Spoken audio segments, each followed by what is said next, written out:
ముందుగా బ్రహ్మశ్రీ సుభాష్ మహాపత్రిజీ దంపతులకు అనంతకోటి నమస్కారాలు తెలియజేసుకుంటూ, మరి స్పిరిచువల్ టాబ్లెట్ రీసెర్చ్ ఫౌండర్ అయినటువంటి చైర్మన్ అయినటువంటి డాక్టర్ గోపాలకృష్ణ గారికి ఆత్మ ప్రణామాలు తెలియజేసుకుంటూ, మరి జమున అయినటువంటి ఆత్మ బంధువులందరికీ కూడా ఆత్మ ప్రణామాలు తెలియజేసుకుంటూ, మరి యొక్క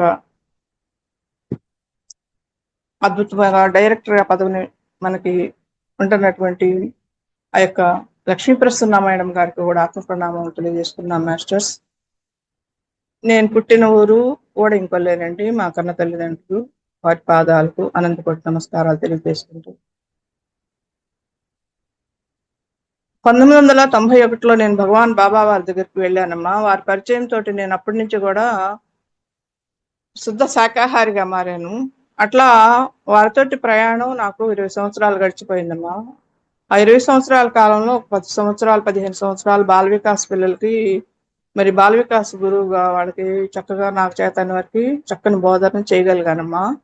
తర్వాత 2008లో మాకు ఇంకొల్లులో అప్పుడు అదే తొలిసారి ధ్యానాన్ని గురించి 40 రోజులు క్లాసులు కంటిన్యూ చేశారు. 40 రోజులు క్లాసుల నుంచి అది 100 రోజుల దాకా పొడిగించారండి. మరి గ్రేట్ మాస్టర్స్ అందరూ కూడా మా ఊరు వచ్చారనమాట. చక్కగా అద్భుతమైనటువంటి ప్రసంగాలతోటి వాళ్ళు అప్పుడు ప్రజలందరూ కూడా బాగా వచ్చారు. చక్కగా ఇంకోళ్ళు ఆదరించారు. బాగా జరిగినాయి క్లాసులు కూడా అద్భుతంగా.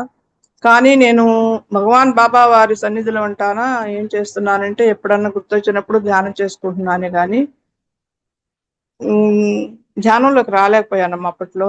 అయితే 2010లో అమరావతిలో ధ్యాన మహాచక్రం జరిగినప్పుడు అప్పుడు పత్రిజీ గారి సమక్షంలో ఉండి ఆ యొక్క ధ్యాన కార్యక్రమంలో పాల్గొన్నామండి.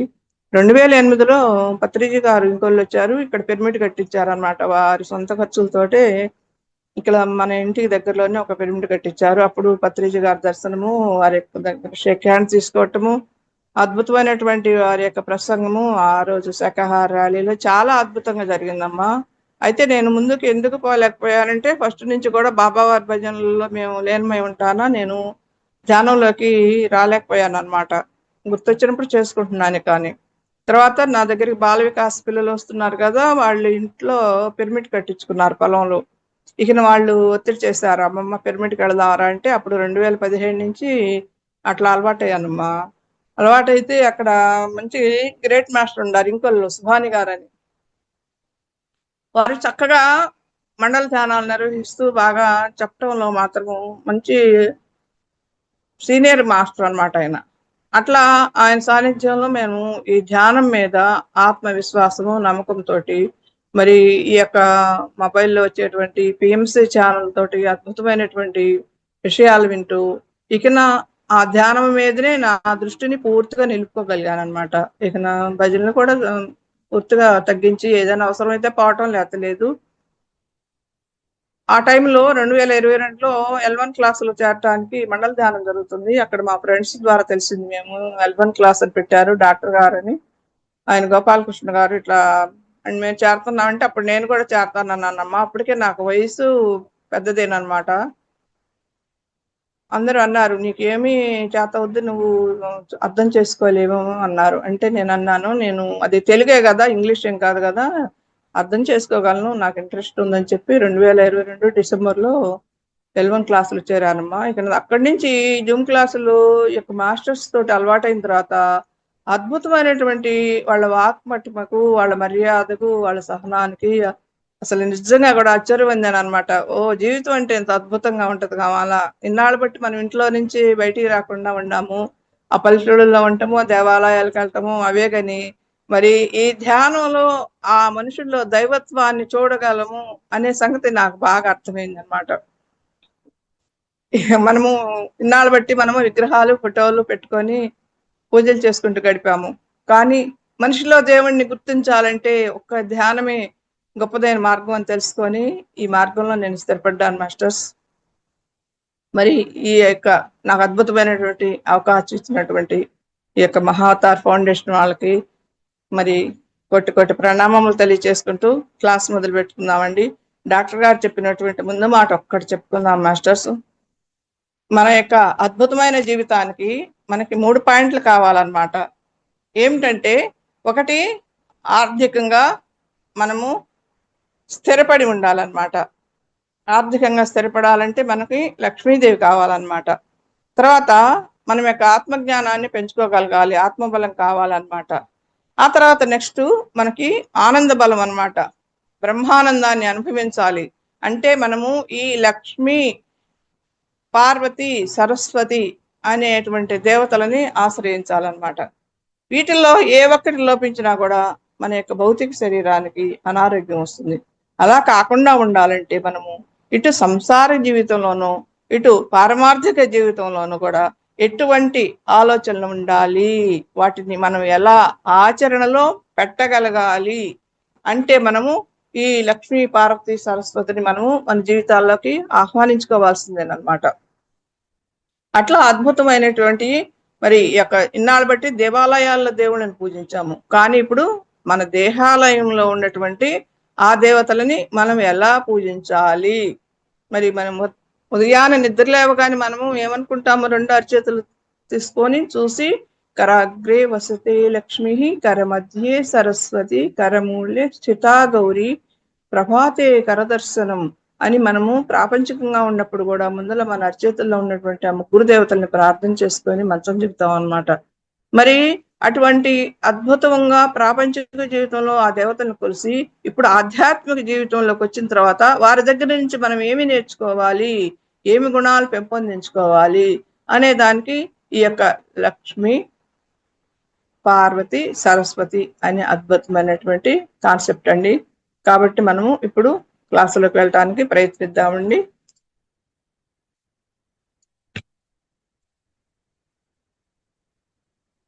లక్ష్మి అంటే మనకి సహజంగా లక్ష్మి అనగానే ఏమనుకుంటాము? ధనానికి గుర్తు అంటాం అన్నమాట. సంపదకి, ధనానికి. మరి సంపద అంటే మన సంతృప్తే సంపద. అన్నిటికంటే సంపద ఏందయ్యా అంటే ఎప్పుడైతే మనం ఉన్నదాంతో సంతృప్తి కలిగి ఉంటామో అదే గొప్ప సంపద అన్నమాట అసలు యథార్థంగా భావించుకుంటే. మరి సేవ, లక్ష్మీదేవి ఆ యొక్క సేవకి ప్రతీక. కాబట్టి మనం ఎప్పుడు కూడా ఒకళ్ళ చేత చేయించుకోవటం కాదు, మనకి చేత అయినంత వరకు ఇతరులకు సేవ చేసే భాగ్యాన్ని మనము కావాలని ఎప్పుడు కూడా ఆ పరమేశ్వరుని ప్రార్థించాలన్నమాట. ఒకళ్ళ చేత మనం చేయించుకోవటం కాదు. ఎప్పుడైతే మనం ఒకళ్ళకి సహాయం చేస్తామో అది భగవంతుడికి చేసినట్లే. ఎందుకంటే ఏకాత్మ సర్వభూతానం, అందరిలో ఉన్నటువంటి ఆ భగవంతుడి యొక్క ఆత్మస్వరూపమే. కాబట్టి నిన్ను నువ్వు చూసుకోవటమే కాదు, ఇతరులలో నువ్వు చూసుకోగలగాలి. ప్రతి జీవిలో కూడా నిన్ను నువ్వు చూసుకోగలగాలి, ప్రతి చెట్టులో కూడా నిన్ను నువ్వు చూసుకోగలగాలి. అదేనమాట ఈ విశ్వంలో ఉన్నటువంటి గొప్పదైనటువంటి వాక్యం ఏంటంటే అది ఒక్కటే. అప్పుడు నిన్ను నువ్వు చూసుకున్నప్పుడు ఎదుటి వారిలో తప్పులు వెతికే అవకాశం ఎప్పుడు ఉండదన్నమాట. అప్పుడు అద్భుతమైనటువంటి ఆ యొక్క ప్రేమతత్వాన్ని నువ్వు ఇవ్వగలుగుతావు వాళ్ళల్లో. కాబట్టి ఈ లక్ష్మీమాత అంటే మరి ధనానికి, సంపదకి, సేవకి ప్రతీక అన్నమాట. మరి పార్వతి అంటే ఆత్మజ్ఞానానికి ప్రతీక. సరస్వతి అంటే మనకు తెలుసు కదా, కళలకు నిలయం అన్నమాట. కాబట్టి మన నిత్య జీవితంలో ఈ ముగ్గురు దేవతలు కూడా మనకు ఎంతో ముఖ్యమైన వాళ్ళు మాస్టర్స్. మరి మనము ఈ భూమి అనే పాఠశాలలో మనము ఎందుకు వచ్చామంటే ఎప్పుడైతే మనము ఈ యొక్క ఉన్నత స్థితి నుంచి ఉన్నత స్థితికి మార్పు చెందటానికి మనం వచ్చాము. కాబట్టి ఈ జన్మలో మనము ఎప్పుడైతే లక్ష్మీ, పార్వతి, సరస్వతులను కావాలని కోరుకుంటామో అప్పుడే మనం ఈ జన్మలో ఒక పరిపక్వ స్థితికి వచ్చినట్లు లెక్క అన్నమాట. ఎందుకంటే జన్మల సంస్కార ఫలితంగా మనము ఈ జన్మలో ఇటువంటి అద్భుతమైనటువంటి ఈ ధ్యాన సాధనలోకి ఆనాపాన సతి అని మరి బ్రహ్మశ్రీ సుభాష్ పత్రిజీ గారు తెలియజేసినటువంటి అద్భుతమైనటువంటి జ్ఞానంలోకి వచ్చాము.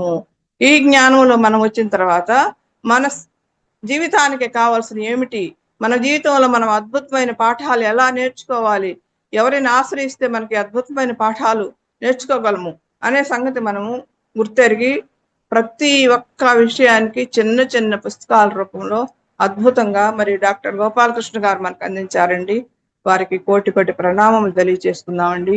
మరి ఆయన ఈ యొక్క నవయుగ వైతాళికుడు. ఎందుకంటే మరి ఇదివరకు మనం ఏదైనా కోరికలు కావాలంటే దేవుళ్ళని పూజించాము, మొక్కులు మొక్కుకున్నాము. కోరికలు తీర్చమని అడిగాము. కానీ ఇప్పుడు ఈరోజు ఆయన వచ్చిన తర్వాత ఏం చెప్తున్నారు? మీలో ఉన్న గుణాలని మార్చుకోండి, మీలో ఉన్నటువంటి దైవతా స్వరూపాన్ని మీరు దర్శించండి అని ఆయన ఎంతో చక్కగా ప్రతి మనిషికి కూడా ఒక వయసుతోటి నిమిత్తం లేదు, ఒక స్త్రీ పురుష భేదం లేదు, ఒక కులమ భేదం లేదు, ఏమీ లేదు. ప్రతి ఒక్కరికి కూడా అవకాశం ఇచ్చాడు. చూడండి చక్కగా ఈ ఆన్లైన్ క్లాసులు పెట్టిన తర్వాత కరోనా పుణ్యం అని ప్రతి ఒక్కళ్ళు కూడా మారుమూల పల్లెటూళ్ళలో ఉండే వాళ్ళు కూడా ఈ యొక్క జ్ఞానాన్ని నేర్చుకొని అద్భుతంగా వాళ్ళ జీవిత ప్రయాణాన్ని సాగిస్తున్నందుకు వారికి మనం ఎంతైనా కూడా కృతజ్ఞతలు చెప్పినా కూడా చాలదు మాస్టర్స్. అట్లాగే మరి ఈ భూమి అనే పాఠశాలలో మనము ఒక ఉన్నత స్థితిని ఎప్పుడైతే చేరుకుంటామో అప్పుడే మనము ఈ ఈ దేవతలకి ముగ్గురికి కూడా మనము ప్రాధాన్యత ఇస్తాం అన్నమాట. ఆత్మ మామూలుగా అనుకుంటాము, ఆత్మస్థాయిలో అనుకుంటాము డబ్బుకు లేదు విలువ, మరి సత్యానికే విలువ ఉంది అనుకుంటాము. సత్యానికి విలువ ఉన్న మాట కరెక్టే, కానీ ధనము లేకపోతే మన జీవితం గడవదు కదా. మరి మనకి ధనమూలం ఇదం జగత్ అన్నారు. మరి ఆ ధనం ఉంటేనే కదా మనకి అన్ని సౌకర్యాలు వచ్చేది. మరి చదువుకోవాలన్నా, ఒకరి ఉండటానికి ఇల్లు, కట్టుకోవటానికి బట్ట, మరి ఎవరికైనా ఒక దానం చేయాలన్నా ఆ ధన సంపద ఉంటేనే మనం ఏదైనా కానీ చేయగలం అన్నమాట. కాబట్టి మన జీవితాన్ని సుఖ సౌఖ్యంగా ఆనందాలతో సాగించాలి అంటే ఈ లక్ష్మీదేవిని మనం మొదటి స్థానంలో పెట్టుకోవాలన్నమాట. ఎందుకంటే అదే పెద్దవాళ్ళు చెప్పారు కదా, ఈ నానుడి ధనమూలం ఇది జగత్తు అని.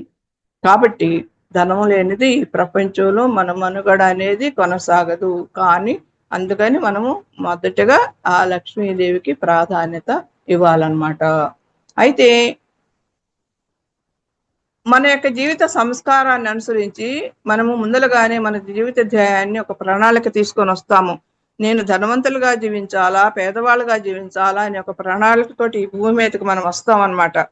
అప్పుడు వచ్చినప్పుడు మన స్థితిని బట్టి ఏదైతే ఒక ప్లాన్ తోటి మనం వచ్చామో మన ఆర్థిక పరిస్థితి కానీ, మన సంపాదన కానీ, మరి ఇవన్నీ కూడా మన స్థితిని బట్టి మనం ఎన్నుకొని వస్తాం. కాబట్టి అట్లాగా మనకు అనుకూలతలు వస్తాయి మాస్టర్స్. కాబట్టి మన జన్మ పరంపరలో మన జీవితానికి తగ్గట్టుగా డబ్బు సంపాదన అనేది ఉంటుందన్నమాట. ఎప్పుడైతే మనం నిర్ణయించుకొని వచ్చామో దాన్ని బట్టి మన యొక్క సంపాదన అనేది ఉంటుందన్నమాట. అంటే మనం జీవితంలో ప్రప్రథమగా ఆ యొక్క లక్ష్మీమాతకు ప్రాధాన్యత ఇవ్వటం తప్పనిసరి అన్నమాట. మరి కేవలము డబ్బు సంపాదనే ముఖ్యమని ఆత్మజ్ఞానాన్ని నేర్చుకోకపోతే అక్కడ మనం ఎంతో తప్పటడుగులు వేసిన వాళ్ళం అవుతాం అన్నమాట. అయితే ఈ డబ్బు సంపాదన అనేది ఎలా సంపాదించాలి? ఒక ధర్మ మార్గంలోనే సంపాదించాలి. ఎదుటి వాళ్ళని బాధపడి పీడించే సంపాదన ఎప్పుడు కూడా చేయకూడదు. సత్య మార్గంలోనే మన సంపాదన ఉండాలి. మరి ఈ యొక్క మనుషుల్ని బాధ పెట్టేటువంటి వ్యాపారాలు ఎన్నో ఉంటాయి. జూదములు, తాగుబోతులు, మరి మాంసాహార షాపులు, ఇవన్నీ కూడా మనం పెట్టినప్పుడు ఏమవుతుందంటే వాళ్ళందరినీ కూడా వాళ్ళ ఆరోగ్యాలని, వాళ్ళ ఆత్మ పరిధిని అన్నిటినీ నాశనం చేసిన వాళ్ళని అవుతాము. కాబట్టి అటువంటి పనులు మనం ఎంత మాత్రం కూడా చేయకూడదు మాస్టర్స్. మన సంపాదన ఒక ధర్మంగా ఉండాలి. అంటే ఏదైనా కానీ 10 మందికి ఉపయోగపడేటట్లుగా మన సంపాదన ఉండాలి. అంతేగాని 10 మందిని ఇబ్బంది పెట్టేటట్టుగా మనం ఉండకూడదు అనమాట. కాబట్టి మనము ఆ ధర్మ మార్గంలోనే డబ్బు సంపాదించాలి అనేది ఒక ముఖ్యమైనటువంటి పాయింట్ అండి. ఆధ్యాత్మికంగా శాస్త్రబద్ధంగా ఉండాలన్నమాట. మరి మనం చెడు కర్మతోటి ఏదైనా ఒక పని చేస్తామనుకోండి, దాని వలన మన శరీరంలో వ్యాధులు రావటానికి 100% అవకాశం ఉంటుందన్నమాట. మరి మరి పత్రిజీ గారు చెప్పారు కదా, మన పాపాలే మన రోగాలు. పెద్ద పాపం చేస్తే పెద్ద జబ్బులు వస్తాయి, చిన్న పాపం చేస్తే చిన్న జబ్బులు వస్తాయి అని చెప్పారు.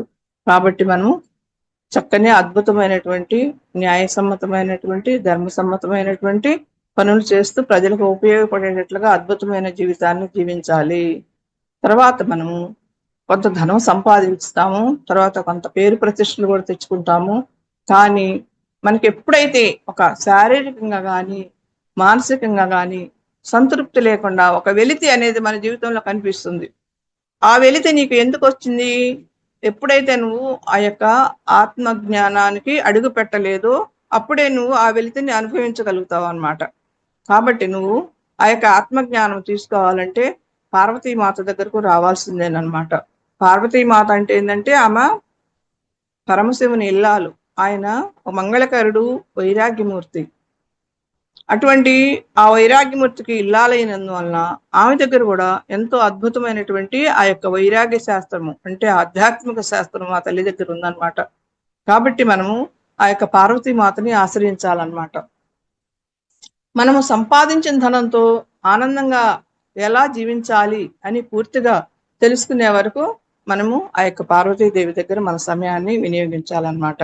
మరి మనం ధనం సంపాదించాము చక్కగా, ఈ ధనంతో మనం పరిపూర్ణమైనటువంటి ఆనంద స్థితి పొందాలి అంటే ఆత్మజ్ఞానాన్ని నేర్చుకోవాలి అనే సంగతి అప్పుడు మనకి అర్థమవుతుంది అనమాట. అయితే ఈ స్థితిలో మనం ఏం చేయాలి? ధ్యానము, స్వాధ్యాయము, సజ్జన సాంగత్యము అనేటువంటి ఈ 3 త్రిరత్నాలను మనము ఆశ్రయించాలి.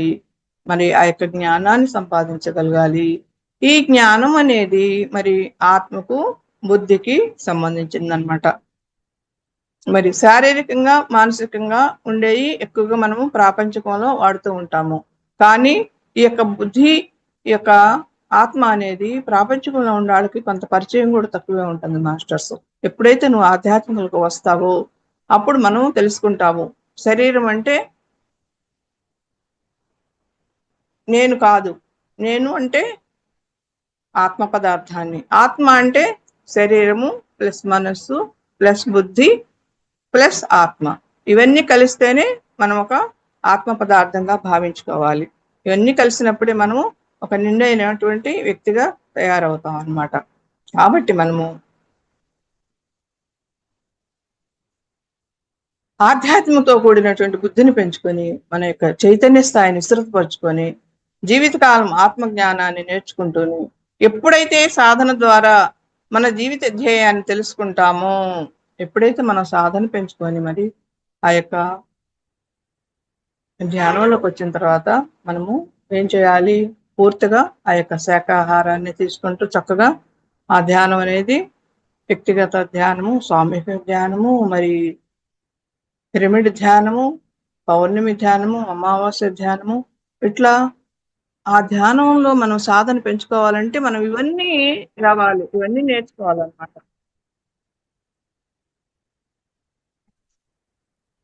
ఆ సాధన మనం ఎప్పుడైతే పెంచుకుంటామో ఆ ధ్యానాల్లో మనము ముందుకు పోతాం అన్నమాట.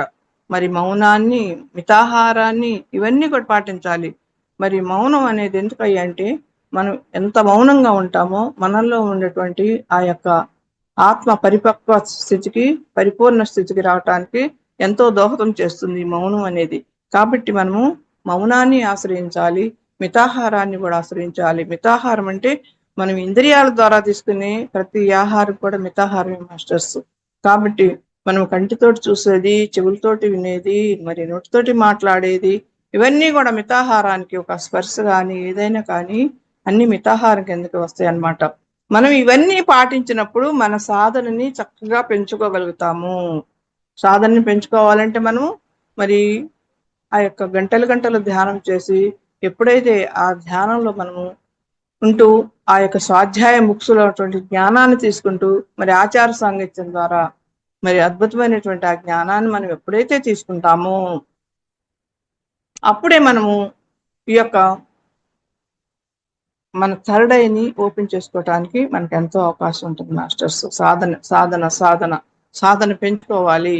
మరి నువ్వు సాధన కొత్తల్లో వచ్చినప్పుడు ఒక ఆల్కహాలిక్ లాగా సాధన చేయాలన్నమాట. ఒక ఆల్కహాలిక్ అంటే ఎప్పుడు తాగుడుకు బానిసగా ఉండి అదే ధ్యాసలో ఎలా ఉంటాడో అలాగా ఎదుటి వాళ్ళు ఏమన్నా మనం పట్టించుకోకూడదు అనమాట. ఆ సాధన మనం ఆల్కహాలిక్ లాగా సాధన చేసి పెంచుకున్నప్పుడు మనం చక్కగా అద్భుతంగా మన థర్డ్ ఐని ఓపెన్ చేసుకోవటానికి ఎంతో అవకాశం ఉంటుంది మాస్టర్స్. ఎప్పుడైతే మనం థర్డ్ ఐని ఓపెన్ చేసుకుంటామో అప్పుడు 3 కాలాలను తెలుసుకోగలుగుతాము. భూత భవిష్యత్ వర్తమాన కాలాలను తెలుసుకోగలుగుతాము. మరి మన గత జన్మల యొక్క సంస్కారాలను తెలుసుకోగలుగుతాము. మరి ఈ జన్మలో మనం ఏ జీవిత ధ్యేయాన్ని మనం తీసుకొని భూమి మీదకి వచ్చామో మరి దాన్ని ఆచరించాలి అనే పద్ధతి కూడా మనం తెలుసుకోగలుగుతాము. అవన్నీ తెలుసుకున్నప్పుడే మనం అద్భుతమైనటువంటి జీవితానికి ఆ యొక్క రాజమార్గానికి చేరుకోగలం అన్నమాట. ఇవి ఏమీ తెలుసుకోనప్పుడు ఎప్పుడైతే మనం ప్రాపంచికంలో ఉంటామో ఏ చిన్న కష్టం వచ్చినా కూడా తట్టుకోలేని స్థితిలో అయోమయానికి గురి అయిపోతూ ఉంటాం అనమాట. ప్రతిదానికి ఆ యొక్క భయము భయము ఎందుకు వస్తుంది? మరి ముముక్షుకు 4 శత్రువులు అన్నారు కదా, మరి ఆ యొక్క భయం అనేది మొదటి శత్రువు అన్నమాట. కాబట్టి మనము ఆ భయాన్ని పూర్తిగా విడనాడాలి. ఆ భయాన్ని నువ్వు విడనాడాలి అంటే నువ్వు సాధన పెంచుకోవాలి, జ్ఞానం తీసుకోవాలి. మన మూల అజ్ఞానమే మన బాధలకు కారణం అన్నారు. కాబట్టి మన అజ్ఞానాన్ని మనం తొలగించుకోవాలి. అజ్ఞానాన్ని తొలగించుకోవాలంటే మనము ఈ యొక్క జ్ఞానాన్ని ఎప్పుడైతే పరిపూర్ణ స్థాయిలో మరి నేర్చుకుంటామో అప్పుడే మనం అజ్ఞానం నుంచి బయటపడగలము అనే విషయం మనకు చక్కగా బోధపడుతుంది. మరి శిష్యుడు తపనతోటి ఉంటే గురువు ప్రత్యక్షం అవుతాడు. ఎప్పుడైతే నీలో తపన ఉంటుందో నీకు ప్రతి ఒక్క మెట్టు చెయ్యి పట్టి అందించడానికి గురువులు నీకు రెడీగా ఉంటారన్నమాట. ఆ విషయం ప్రతి ఒక్కళ్ళు కూడా గుర్తుపెట్టుకోవాలి. ముందర మనలో తపన అనేది ఉండాలి. నేను ఆ యొక్క ఆత్మజ్ఞానాన్ని నేర్చుకోవాలి, నాలో ఉన్న భగవంతుడిని నేను చేరుకోవాలి అనే తపన ఎప్పుడైతే ఉంటుందో అప్పుడు గురువులు మీకు అద్భుతంగా చేపట్టి తీసుకెళ్తారు మాస్టర్స్. కాబట్టి మనం చేయవలసిందల్లా అద్భుతమైనటువంటి జ్ఞాన సాధనలోకి రావటమే, ధ్యాన జ్ఞాన సాధనలోకి ప్రవేశపెట్టటమే. అప్పుడే మనకి అద్భుతమైనటువంటి మరి మన ఆత్మ ఏంటంటే పురోగమనమే గాని తిరోగమనం లేదనమాట. ఎప్పుడు కూడా ఉన్నత దశకు పోయే చూపులోనే ఉంటుందన్నమాట. కాబట్టి మనం వెనక్కి తిరిగి చూసుకోవాల్సిన పని లేదనమాట.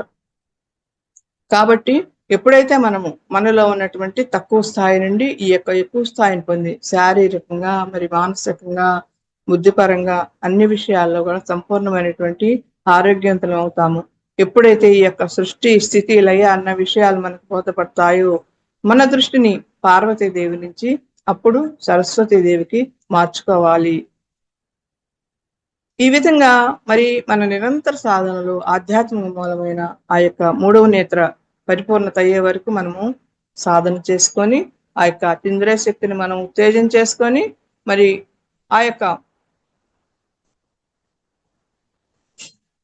అంతరాత్మ ప్రబోధం వల్ల ఆ యొక్క భూత భవిష్యత్తు వర్తమాన విలువలను మనము తెలుసుకోగలం. మన 3వ కన్ను తెరుచుకొని మన దివ్య దృష్టి ద్వారా ఆ యొక్క గత జన్మ సంస్కారాన్ని పొంది ఆ యొక్క పార్వతీమాతలకు వచ్చిన తర్వాత ధ్యానంలో మనం ప్రాణశక్తిని తీసుకొని మరి సూక్ష్మ శరీర అనుభవాలు మరి దివ్య నేత్ర అనుభవాలు టెలిపతి మరి ఆ యొక్క మొదలైనటువంటి అతీంద్రియ స్థాయి అనుభవాలు మనము పొందగలం అన్నమాట. ఆత్మదేహం నుంచి బయటకు వచ్చి ఆ యొక్క సూక్ష్మ శరీరంతో ఈ యొక్క దేహాన్ని చూసుకొని నేనంటే శరీరం కాదు ఆత్మను అన్న అసలైన సత్యాన్ని అప్పుడే గ్రహిస్తుంది అనమాట. ఇక్కడ అదే బ్రహ్మం గారు చెప్పారని తెలియజేశారు మనకి. పుణ్యలోకములకు పోయిన పోకగా పోవువారు వచ్చి పోవుచుండ్రు, వచ్చి పోవు దారి వదిలించుకొనవలే కాళికాంబ హంస కాళికాంబ. మరి ఈ భూమి అనేటువంటి పాఠశాలకు మనం వచ్చేపోయే దారి వదిలించుకోవాలి. ఎక్కడైతే మనం ఆత్మజ్ఞానం పరిపూర్ణంగా ఉంటుందో ఈ యొక్క వచ్చేపోయే దారిని మనము వదిలించుకుంటాం అన్నమాట. కనుక మనము ధ్యానం వల్ల జ్ఞానము సంపాదించి మరి ఆ యొక్క మంచినే చేద్దాము. ఆ శుభాశుభ పరిత్యాగి అన్నారు కదా గీతాచార్యులు వారు. సుఖమయ శాశ్వతమైనటువంటి ఆనందమైనటువంటి ప్రాపంచిక జీవితం కావాలంటే మనకి ఈ యొక్క ఆధ్యాత్మిక జీవితం అనేది తప్పనిసరి అని మనం తెలుసుకుంటామండి. అట్లాగే శ్రీకృష్ణ వారు కూడా చెప్పారు మనకి జ్ఞానాగ్ని కర్మ దగ్ధాణం. ఎప్పుడైతే నువ్వు జ్ఞానాన్ని నేర్చుకుంటావో నీ కర్మలన్నీ కూడా దగ్ధమైపోతాయి అని ఎంతో చక్కగా మనకు తెలియజేశారండి. ఆ తర్వాత మనము ఆ వైరాగ్యంలోని మనం ఎప్పుడైతే ఆ పార్వతీమాత దగ్గర జ్ఞానాన్ని తెచ్చుకొని ఆ వైరాగ్య స్థితిలో ఉండకూడదనమాట. ఆ వైరాగ్య స్థితిలో ఉన్నందువలన మనం జీవితాన్ని పరిపూర్ణంగా ఆస్వాదించలేము, ఆనందించలేము. ఎందుకంటే మన ఆత్మ ఎప్పుడు కూడా ఆ యొక్క బ్రహ్మానందాన్ని కోరుకుంటుంది. ఆ బ్రహ్మానందాన్ని నువ్వు తీసుకోవాలంటే నువ్వు సరస్వతి మాతలోకి తప్పనిసరిగా అడుగు పెట్టాల్సింది. మరి ఎప్పుడైతే నువ్వు సరస్వతి మాతలోకి అడుగు పెట్టుకున్నా ఉంటావో దాన్ని ఒక రకంగా ఆధ్యాత్మిక బద్ధకంగా కూడా చెప్పుకోవచ్చు మాస్టర్స్. ఆధ్యాత్మిక బద్ధకం అనేది మనలో ప్రవేశించకూడదు. ఆ యొక్క సరస్వతి మాతలకి తప్పనిసరిగా రావాల్సింది. మరి మనకి కళల్లో కానీ మరి నిజ జీవితంలో అనుభవాల్లో కానీ గొప్ప గొప్ప మాస్టర్స్ కానీ అట్లా ఎదురైనప్పుడు మనము పార్వతీ మాత దగ్గర ఉండి చక్కగా ఆమె దగ్గర ఆ జ్ఞానాన్ని మనము ఆత్మజ్ఞానాన్ని నేర్చుకొని ఆ తర్వాత మనకి ఈ యొక్క కళల్లో కానీ నిజ జీవిత అనుభవాల్లో కానీ మాకు ఒక సంగీత పరికరాలు కానీ ఒక పోస్టర్లు కానీ ఒక సినిమా యాక్టర్ల పోస్టర్లు కానీ మరి నృత్యం ఇటువంటివన్నీ మనకు కనిపించినప్పుడు మనము అప్పుడు సరస్వతి మాతకు రావాలి, ఆ తల్లి దగ్గరికి వచ్చి మనం కళలు నేర్చుకోవాలి అని అర్థం చేసుకోగలం మాస్టర్స్. మరి పరిపూర్ణమైనటువంటి బ్రహ్మానంద స్థితిని రావాలంటే ఈ యొక్క కళలకు నిలవైనటువంటి సరస్వతి మాతను మనము తప్పకుండా ఆశ్రయించాల్సిందేనమాట. అట్లాగే గతంలో మనము లక్ష్మీదేవి దగ్గర ఆ యొక్క ధనాన్ని సంపాదించుకున్నాము, పార్వతీమాత వద్ద ఆత్మజ్ఞానాన్ని ప్రాధాన్యత ఇచ్చాము. అట్లాగే మనం వాటిని కొనసాగిస్తూ మనము ఒక కొత్త విషయాన్ని, ఒక భాషలు కానీ మరి ఒక కళలు కానీ సంగీతము, నృత్యము, మరి ఆ యొక్క ఆటలు పాటలు మరి సృజనాత్మకమైనటువంటి ఏ పని అయినా కానీ అది ఆ కళ అనేది మనము చక్కగా నేర్చుకోవాలన్నమాట. ఎందుకంటే మన ఆత్మ ఈ శరీరం నుంచి విడివడిన తర్వాత ఆత్మ ఉన్నత లోకాలకు పోయినప్పుడు కూడా ఆ సంగీతంలోనే ఆనందాన్ని పొందగలదన్నమాట. ఆ సంగీతానికి అంత గొప్ప శక్తి ఉందంట మాస్టర్స్.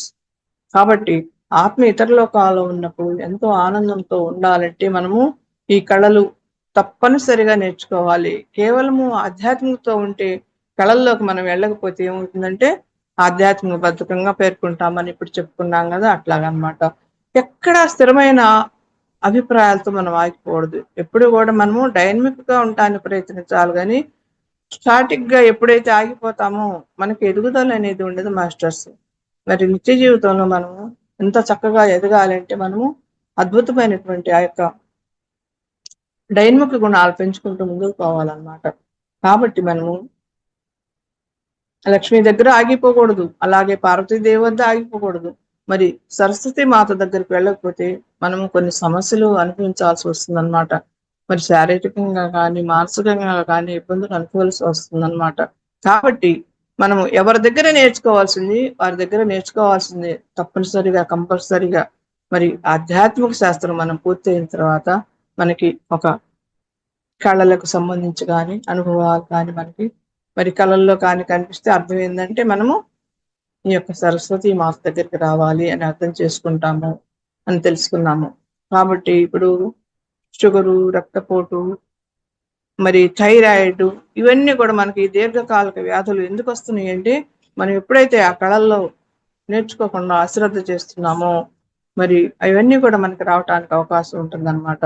ఎప్పుడైతే మనము ఈ కళల్లోకి వస్తామో, కళ అంటే సంగీతము, సాహిత్యము, మన యొక్క సృజనాత్మక పెరిగేటువంటి ఏదైనా సరే ఒక కళ, ఒక భాష మనం నేర్చుకున్నందువల్ల ఏమవుతుంది మాస్టర్స్, మనం ఒక ధ్యాన ప్రచారం చేయాలి. అద్భుతంగా మనము ఈ యొక్క జిల్లా స్థాయి దాటి, రాష్ట్ర స్థాయి దాటి, దేశ స్థాయి దాటి చక్కగా ఆ ఎప్పుడైతే భాషలు మనం నేర్చుకుంటామో అందరితోటి మాట్లాడి ఆ ధ్యానాన్ని పంచగలిగే అవకాశం మనకు లభ్యమవుతుందన్నమాట. కాబట్టి ప్రతి ఒక్కళ్ళు కూడా వయసుతో నిమిత్తం లేకుండా ఈ యొక్క భాషని, కళలని తప్పకుండా పెంచుకోవాలి. ఈ కళలు నేర్చుకున్నందువల్ల మనకి ఒకటి ఉపయోగం ఉన్నది మాస్టర్స్. ఆ కళలతోటి మనకి ఆకర్షించబడతారు మన ఆధ్యాత్మిక పుత్రులు. ఎప్పుడైతే మనం ఆ కళలను పంచుతూ ఉంటామో మరి ఆధ్యాత్మిక పుత్రులు మన దగ్గరికి చేరుకుంటారు మాస్టర్స్. అలాగ వాళ్ళని మనం దగ్గరికి చేర్చుకొని ఈ యొక్క ధ్యాన జ్ఞాన సాధనలు పెంచినప్పుడు మనము మరి ఈ విశ్వమంతా కూడా ధ్యాన విశ్వాన్ని చేయడానికి మన వంతు బాధ్యత మనం తీసుకున్న వాళ్ళం అవుతాము. ప్రతి ఒక్కళ్ళం కూడా మరి పత్రిజీ గారు చెప్పారు కదా, నీకు ఏ వస్తే ఏ పక్కవాడికి నేర్పు, బి వస్తే పక్కవాడికి నేర్పు, ఏది వస్తే అది పక్క వాళ్ళకి నేర్పడం అలవాటు చేసుకో. ముందర మనకి వచ్చింది మనం దాచిపెట్టుకోకూడదు, ఆ జ్ఞానాన్ని ఇతరులకు పంచగలగాలి అని ఎంతో క్లియర్ గా చెప్పారనమాట గురువు గారు. కాబట్టి మనం నేర్చుకున్న జ్ఞానాన్ని ప్రతి ఒక్కరికి పంచాలంటే ఈ కళలు, భాషలు అనేవి మనకెంతో గొప్ప అవకాశంగా ఉంటాయి మాస్టర్స్. కాబట్టి ప్రతి ఒక్కళ్ళు కూడా ఈ యొక్క సృజనాత్మకమైనటువంటి శక్తిని మనం పెంచుకోవాలన్నమాట. మరి ఏ ఇంట ఈ యొక్క వాగ్దేవత అనేది ఉంటుందో ఆ ఇల్లు సరసంపదకు, సిరి సంపద, శాంతికి నిలయం అవుతుందన్నమాట. అందుకే అందరూ కూడా ఆ యొక్క తల్లిని కొలుస్తారు. ఏమంటే విద్యారూపే విశాలాక్ష్మి విద్యాదేహి నమోస్తుతే అని యొక్క ధ్యానిస్తూ ఆ తల్లిని ఎప్పుడు కూడా కోరుకుంటూ ఉంటారన్నమాట, ప్రాపంచికంగా ఆయన కానీ. కానీ మనం ఇప్పుడు ఆధ్యాత్మంలో ఉన్నాం కాబట్టి ఆధ్యాత్మికంలోకి వచ్చిన తర్వాత ఆ తల్లి యొక్క గుణాలు మనం తీసుకోవాలి. ఆ తల్లి ఎప్పుడు కూడా చేతిలో వేణి పెట్టుకొని, పుస్తకం పెట్టుకొని, హంసని వాహనంగా చేసుకొని, పవిత్రమైనటువంటి తెల్లని వస్త్రాలతో ప్రేమమూర్తిగా మనకు దర్శనమిస్తుంది చూడండి. ఆ పవిత్రతను మనము సాధించుకోవాలి. ఆ యొక్క వస్త్రాలు, తెల్లని వస్త్రాలు ధరిస్తుంది చూడండి. మనం చూపరులకు కూడా ఎంతో చక్కగా, అందంగా, విశేషంగా కనపడినప్పుడు ఎదుటి వాళ్ళని మనము ఆకర్షించి మన దగ్గరికి వస్తారు. ఒక చిరునవ్వుతోటి చక్కగా ఎదుటి వారిని పలకరించండి. వాళ్ళు ఎంత ఈ ఇదైపోతారు, వాళ్ళ బాధలన్నీ మనకు చెప్పుకుంటారు. ఒక చిన్న పిల్లలుగా మారిపోతారు అన్నమాట. కాబట్టి ఆ ప్రేమతత్వం అనేదే ఈ మాతల దగ్గర ఉన్నది. ముందుల ఆ ప్రేమతత్వాన్ని మనం తీసుకొని ప్రతి ఒక్కరికి పంచగలగాలి. అప్పుడే మనం అందరికీ కూడా ఆత్మబంధువులం అయిపోతాము. మరి రక్త సంబంధీకుల కంటే కూడా ఆత్మ సంబంధం అనేది ఎక్కువైనది మాస్టర్స్. రక్త సంబంధీకులంటే ఆ జన్మ వరకే ఉంటారు. ఆత్మ సంబంధీకులంటే జన్మ జన్మలకి ఉంటారన్నమాట. మనం ఆత్మ ఎన్ని జన్మలు అయితే తీసుకుంటుందో అన్ని జన్మల నుంచి కూడా ఈ ఆత్మ సంబంధీకులు మనకి తోడుగా వస్తూ ఉంటారన్నమాట. అందుకే మనం ఇప్పుడు ఎక్కడెక్కడి నుంచో ఉన్నాము, ఇవాళ జూమ్ క్లాసులు కూర్చొని అందరం కూడా ఈ యొక్క ఆత్మబోధన వింటున్నామంటే మనమందరం కూడా ఆత్మ సంబంధీకులం అయితేనే ఈ రోజు ఈ క్లాసులు మనం అద్భుతంగా వినగలుగుతున్నాం మాస్టర్స్. మరి ఇటువంటి ఈ టెక్నికల్ నాలెడ్జ్ ప్రసాదించిన ఆ టెక్నికల్ మాస్టర్స్ అందరికీ కూడా మనం కృతజ్ఞతలు మరి అభినందనలు కూడా తెలియచేయాలి మాస్టర్స్. మరి ఇటువంటి అద్భుతమైనటువంటి అవకాశాన్ని మనకి ఇచ్చారనమాట. కాబట్టి మనకి చిన్నతనం నుంచి మనకి ఏ కళ పట్ల మక్కువ అయితే ఆ కళలకు మనం శ్రీకారం చుట్టాలి. మరి ఈ దీర్ఘకాలిక వ్యాధులను సంగీత సాధన చేసిన వల్ల నీకు థైరాయిడ్ వ్యాధి నయమైపోతుందని డాక్టర్ గారు థైరాయిడ్ అనే బుక్ కూడా మనకి ఒకటి ఇచ్చారనమాట. మరి యొక్క బీపీలు, షుగర్లు ఇవన్నీ కూడా ఈ దీర్ఘకాలిక వ్యాధులు తగ్గాలి అంటే నువ్వు ఎప్పుడు కూడా ఆనంద స్థితిలో ఉండాలి. ఎప్పుడైతే నువ్వు ఆనంద స్థితిలో ఉంటావో నీ శరీరంలో ప్రతి కణము కూడా వికసిస్తుంది. చక్కగా ప్రతి కణకణము వికసించినప్పుడు నీకు అనారోగ్యం అనేది లేదనమాట. ఎప్పుడైతే నువ్వు సంతోషాన్ని, సంతృప్తిని కలిగిన జీవితాన్ని అనుభవిస్తావో, సంతోషము, సంతృప్తి అంటే ఆ యొక్క లక్ష్మీదేవికి నిలయం అని చెప్పుకున్నాము. మరి ఆత్మజ్ఞానం అంటే ఆ పార్వతీమాతకి నిలయం అని చెప్పుకున్నాము. ఎప్పుడైతే నీలో అజ్ఞానం పోతుందో, అజ్ఞానం పోవాలంటే మనం జ్ఞానాన్ని నేర్చుకోవాలి.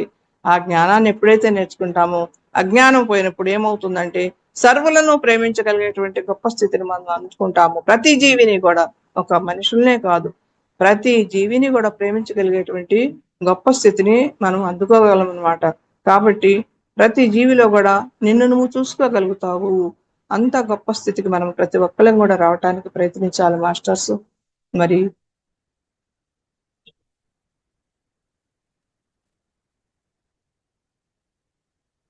మనము ఆ పార్వతీమాత దగ్గర మనం మూడో కన్ను తెరుచుకొని దివ్య దృష్టి ద్వారా మన గత జన్మల సంస్కారాన్ని కూడా పొందుతాం కదా, ఇందాక చెప్పుకున్నాము. అలాగే ఆమెతోటి వచ్చిన తర్వాత ధ్యానంలో మనం ప్రాణశక్తిని తీసుకొని ఆ సూక్ష్మ శరీరంతో ఆ సూక్ష్మ లోకాల్లో కూడా మనం ప్రయాణిస్తాం మాస్టర్స్. మరి ఆ యొక్క అద్భుతమైన దివ్యనేత్ర అనుభవాలు, టెలిపతి, అతీంద్ర స్థాయి అనుభవాలు పొందగలుగుతాం అనమాట. ఆత్మ దేహం నుంచి బయటకు వచ్చి మరి సూక్ష్మ శరీరంతో ఉన్న తన దేహాన్ని చూసుకొని నేను అంటే శరీరం కాదు, ఆత్మ అని అసలైన సత్యాన్ని గ్రహిస్తుంది మాస్టర్స్. కాబట్టి మనము ఈ యొక్క పార్వతీదేవి దగ్గర ఆత్మజ్ఞానాన్ని నేర్చుకున్న తర్వాత సరస్వతి మాత దగ్గరికి వచ్చి అద్భుతమైనటువంటి ఆ యొక్క కళల్లో నేర్చుకొని మనము ఆ కళల ద్వారా మనము ఆధ్యాత్మిక కుటుంబాన్ని, ఆత్మ కుటుంబాన్ని పెంచుకోగలం అనమాట. ఎప్పుడైతే మనం ఆ కళలు నేర్చుకుంటామో మరి శ్లోకాలు కంఠస్థం పెట్టడం ద్వారా, మరి పుస్తకాలు వ్రాయటం ద్వారా, మరి ధ్యాన ప్రచారం కోసం మనము ఆ యొక్క కరపత్రాలను పంచడం ద్వారా, మరి మన ధ్యాన అనుభవాలను, ఆర్టికల్స్ ను ఒక పుస్తకాల్లోనూ, ఒక పేపర్లలోనూ వచ్చేటట్టుగా చేయటం ద్వారా మన ఆధ్యాత్మికతను చేరుకోవటానికి ఎంతో అవకాశం ఉంది మాస్టర్స్. కాబట్టి ఆ యొక్క సరస్వతి మాతకు మనము కొట్టి కొట్టి ప్రణామం తెలియజేసుకుంటూ మరి మీ యొక్క ఈ భూమి అనే పాఠశాల మీదకి వచ్చేపోయే దారిని వదిలించుకోవాలి. మరి పునరపి జననం, పునరపి మరణం, పునరపి జనని జఠరే శయనం, ఇహ సంసారే బహుదుఃఖారే, కృపయా పారే పాహి మురారే అని శంకరాచార్యులు వారు చెప్తారండి. కాబట్టి ఈ చావు పుట్టుకలు లేని స్థితికి మనం చేరుకోవాలంటే అద్భుతమైనటువంటి ధ్యానం, ధ్యానం ద్వారా జ్ఞానము, జ్ఞానం ద్వారా ముక్తి, ముక్తి ద్వారా మోక్షాన్ని పొందగలము. అద్భుతమైనటువంటి ఆ స్థితికి చేరుకోగలము. కాబట్టి శుభాశుభ పరిత్యాగి అన్నారు గీతాచార్యులు వారు కూడా. అలాగే సుఖమైనటువంటి, శాశ్వతమైనటువంటి, ఆనందమైనటువంటి ప్రాపంచిక జీవితం మనకు కావాలంటే ఆధ్యాత్మికంగా మనము తప్పనిసరిగా ముందుకు అడిగేసి ఆధ్యాత్మికంలో సంపూర్ణంగా మనం నేర్చుకోవాల్సింది నేర్చుకున్నప్పుడు అద్భుతమైనటువంటి జీవితాన్ని మనం గడపగలం మాస్టర్స్. కాబట్టి ప్రతి ఒక్కళ్ళము కూడా ఈ యొక్క స్థితిలో మనము ఈ మూడు దేవతలను ఆశ్రయించి మన జీవితానికి కావాల్సిన ధనాన్ని సంపాదించుకొని ఆ తర్వాత పార్వతీమాత దగ్గర ఆత్మజ్ఞానాన్ని నేర్చుకొని అద్భుతమైనటువంటి ఆ యొక్క ఆత్మజ్ఞానాన్ని నేర్చుకొని మరి ఆత్మజ్ఞానం ద్వారా మనలో ఉన్నటువంటి అజ్ఞానాన్ని పూర్తిగా ఎప్పుడైతే నిర్మూలించుకుంటామో అప్పుడే ఆ ప్రేమతత్వం కలిగి అందరినీ ప్రేమించగలిగేటువంటి గొప్ప స్థితి మనకు కలిగింది మాస్టర్స్. ఆ తర్వాత పార్వతీమాత దగ్గర అయిపోకుండా సరస్వతి మాతలోకి వచ్చిన తర్వాత ఆ తల్లి దగ్గర ఆ యొక్క కళలు ఆ అన్నిటికీ ఆ నిలయమైనటువంటి ఆ సృజనాత్మక శక్తిని ఎప్పుడైతే పెంచుకుంటామో అప్పుడు మన ఆధ్యాత్మికతను చేరుకుంటూ మరి యొక్క ధ్యానాన్ని విశ్వవ్యాప్తం చేయడానికి మనకి చక్కగా ఎంతో సహకారం అందిస్తుంది మాస్టర్స్. ఓకే మాస్టర్స్, నేను ఎక్కువ టైం తీసుకున్నాను, సారీ అండి. కాబట్టి ప్రతి ఒక్కళ్ళు కూడా ఈ యొక్క ఆధ్యాత్మిక తత్వంలోకి వచ్చిన తర్వాత మన జీవితంలో దైనందిన జీవితంలో లక్ష్మీ పార్వతి సరస్వతులను ఆశ్రయించి అద్భుతమైనటువంటి జ్ఞానాన్ని తీసుకొని ప్రతి ఒక్కళ్ళ ముందుకు పోదాం మాస్టర్స్. మరి అనంతమైనటువంటి అవధులేని జ్ఞానము మనము ఆఖర శ్వాస ఉన్నంత వరకు కూడా మనము ఈ జ్ఞానాన్ని వదిలిపెట్టకూడదు. ప్రతి అంశాన్ని కూడా మనం ఎంత నేర్చుకోవాలో ఏ అవకాశాన్ని వదిలిపెట్టకూడదు. 100వ అవకాశమే కదా ఏముందిలే అని నిర్లక్ష్యం చేయకూడదు అనమాట. ఆ 100వ అవకాశంలో కూడా ఎంతో జ్ఞానం ఉంటుంది. కాబట్టి మనము మన జ్ఞానాన్ని మన శ్వాస ఆఖరి వరకు కూడా తీసుకుంటూనే ఉండాలి మాస్టర్స్. మరి అద్భుతమైనటువంటి ఇటువంటి అవకాశం కలిగించిన మాస్టర్స్ అందరికీ కూడా నేను ధన్యవాదములు, కృతజ్ఞతలు, ఆత్మ ప్రణామములు చెప్పుకుంటున్నాను మాస్టర్స్. ఓకే మాస్టర్స్, ఇప్పటికీ నేను ఎక్కువ టైం చూసుకోకుండా మాట్లాడాను, సారీ అమ్మా.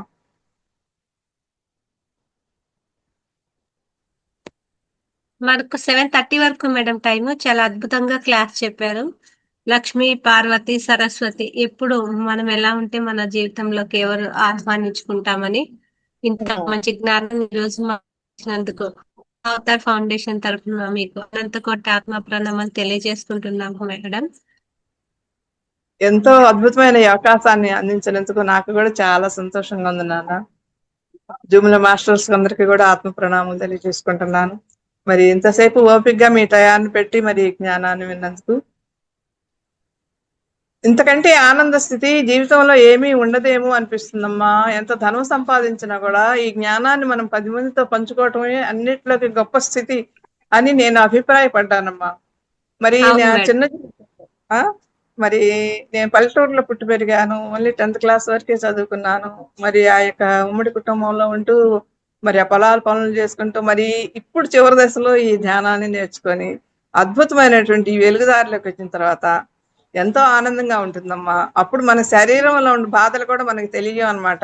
ఎప్పుడైతే మనం శరీరంలో బాధలను మనం పట్టించుకోమో వాటి దారిని అవే వెళ్ళిపోతాయి అన్నమాట. వచ్చిన చుట్టానికి మర్యాద చేయకపోతే ఎలాగైతే వెళ్ళిపోతారు అట్లాగే మన శరీరంలో బాధలు కూడా మనం గమనించుకోకుండా ఎప్పుడైతే మనం ఈ యొక్క ధ్యానం అనేటువంటి దాన్ని పట్టుకొని ఆశ్రయించి జ్ఞానంలో ఉంటామో మన శరీరం కూడా ఎంతో మంచి స్థితికి ప్రతి కణము కూడా వికసిస్తుంది అనమాట. మన భావనలో ఏదైతే ఉంటుందో అదే మనలో ప్రతిఫలిస్తుంది. కాబట్టి ఎప్పుడైతే మనం ఆత్మానందాన్ని పొందుతామో ఆత్మ సౌందర్యం అనేది మన మొహంలో ప్రతి ఒక్కళ్ళలో కూడా ప్రతిఫలిస్తుందమ్మా మాస్టర్స్. నేను ధ్యానంలోకి రాకముందులు కూడా నాకు ముందలుగా జరగబోయే విషయాలు తెలియటం కానీ మనుషుల్లో ఉన్నటువంటి ఆరాశక్తిని తెలుసుకోవటం, అది ఆరా అని నాకు తెలియదమ్మా. ఆ యొక్క వెలుగుని అనుభవించగలిగేదాన్ని. అది నాకు చిన్నతనం నుంచే వచ్చింది. ఎందువలనన్నా కానీ ఇది నాకైతే తెలియదమ్మా. ఇప్పుడు ధ్యానంలోకి వచ్చిన తర్వాత చెప్తుంటే అర్థం అవుతుంది అనమాట. మరి ఇటువంటి అద్భుతమైనటువంటి జ్ఞానాన్ని అందుకొని నా జీవితాన్ని చరితార్థం చేసుకున్నందుకు మన సమస్యలు ఏవి కూడా మనకి అవి అల్పమైనవిగా భావిస్తాం అన్నమాట. ఎప్పుడైతే ఈ జ్ఞానాన్ని తెలుసుకుంటామో మనకి ప్రాపంచిక జీవితాలు అన్నీ అల్పమైనవి. ఎందుకంటే జీవితం అనేటువంటి నాటక రంగంలో మనం నటిస్తున్నాము. ఈ నటన అద్భుతంగా ప్రతి ఒక్కళ్ళని కూడా ప్రేమమయులుగా మార్చేటట్లుగా ఉండాలి. అంతేగాని మనము ఇక ఆరిషడ్వర్గాల జోలికి అనేది పాము. ఈ జ్ఞానాన్ని ఎప్పుడైతే తెలుసుకుంటామో అప్పుడు మనకి ఏమీ చేయజాలమన్నమాట. కాబట్టి ప్రతి ఒక్కళ్ళు కూడా ఈ యొక్క ధ్యాన జీవితాన్ని మరి సౌఖ్యమైనటువంటి ఆనంద జీవితాన్ని తీసుకొని మరి మన ఆత్మ ఉన్నతలోకాలకి పోయినా కానీ అప్పుడు అద్భుతమైనటువంటి మరి ఆ స్థితిని పొందగలం అనమాట. అది నేను నా చిన్న జీవితంలో నేను అందుకోగలిగానమ్మా.